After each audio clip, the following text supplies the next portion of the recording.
एक गरीब बाप और बेटी की रुला देने वाली कहानी। एक बार वो गरीब व्यक्ति अपनी बेटी को उसके स्कूल से लेकर शहर के एक महंगे होटल में पहुंचा। उस व्यक्ति ने फटे पुराने कपड़े पहने हुए थे और उसकी बेटी स्कूल की ड्रेस पहनी हुई थी। जब दोनों होटल के अंदर पहुंचे तो वेटर पूछा, सर आप क्या खाना पसंद करेंगे, आप अपना ऑर्डर बता दीजिए। तब उस व्यक्ति ने कहा कि आप मेरे बेटे के लिए एक प्लेट पाव भाजी लेकर के आ जाइए बस। वेटर ने कहा, सर आप कुछ नहीं लेंगे, आपके लिए भी कुछ लेकर आऊं। तो गरीब व्यक्ति ने कहा, मेरे लिए कुछ नहीं, आज मेरी बेटी के लिए पार्टी है।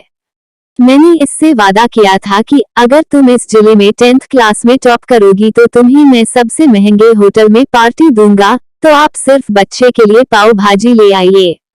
वेटर ये बात सुनते ही दौड़कर अपने मालिक के पास गया और बोला कि सर आपसे एक छोटी सी रिक्वेस्ट है कि आप मेरी सैलरी से पैसा काट लेना, लेकिन आज मैं चाहता हूं कि उस बच्ची के साथ उसके पिता को भी एक प्लेट पाव भाजी खिलाया जाए, क्योंकि उस बच्ची ने पूरे जिले में 10th क्लास में टॉप किया है। वो गरीब पिता है, ज्यादा पैसे नहीं होंगे इसलिए कह रहा है, सिर्फ बच्ची के लिए ले आओ। होटल के मालिक ने जब ये बात सुनी तो मुस्कुराते हुए बोला, तुम उसके पिता के लिए भी पाव भाजी लेकर जाओ, उसके लिए भी लेकर जाओ, पैसे मत लेना, 4-5 पाव भाजी पैक करवा कर ले जाओ और 2-3 किलो मिठाई भी लेकर जाओ और उनसे कहना ये पार्टी होटल की तरफ से है, आप ये मिठाई ले जाइए और जश्न मनाइए। जब वेटर ने 2 प्लेट पाव भाजी लेकर गया तो वो व्यक्ति चौंक गया और बोला, मैंने तो एक ही मंगाई थी, मेरे पास पैसे नहीं है।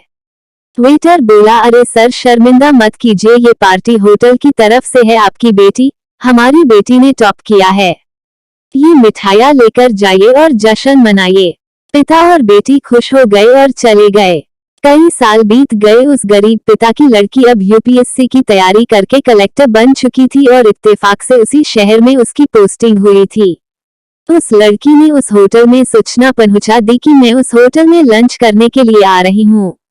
होटल के मालिक ने जब ये सुना तो होटल को पूरी तरह से सजावा दिया। गांव में ये बात पूरी तरह से फैल गई और कस्बे के सभी लोग उन्हें देखने के लिए आने लगे। कलेक्टर अपने पिता के साथ उस होटल में पहुंची। कलेक्टर ने होटल के मालिक से कहा कि शायद आप मुझे पहचाने नहीं, हम वही पिता पुत्री है जो कि हमारे 10th क्लास टॉप करने पर आपने मुझे पार्टी दी थी। हम वही पिता पुत्री है, आज फिर से आए हैं और आज पार्टी हम देंगे आपको, आपके पूरे स्टाफ को और पूरे गांव को, क्योंकि आपने गरीबी का सम्मान किया है।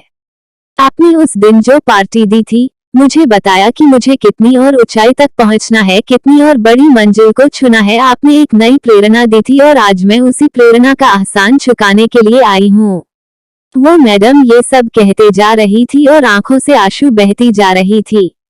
यह कहानी हमें सिखाती है कि कभी भी किसी गरीब का मजाक मत उड़ाना, हो सके तो उसकी मदद करना और अगर मदद ना कर सको तो उसका मजाक मत उड़ाना, क्योंकि वो सब देख रहा है। बनना है तो उसकी नजर में अच्छा बनिए।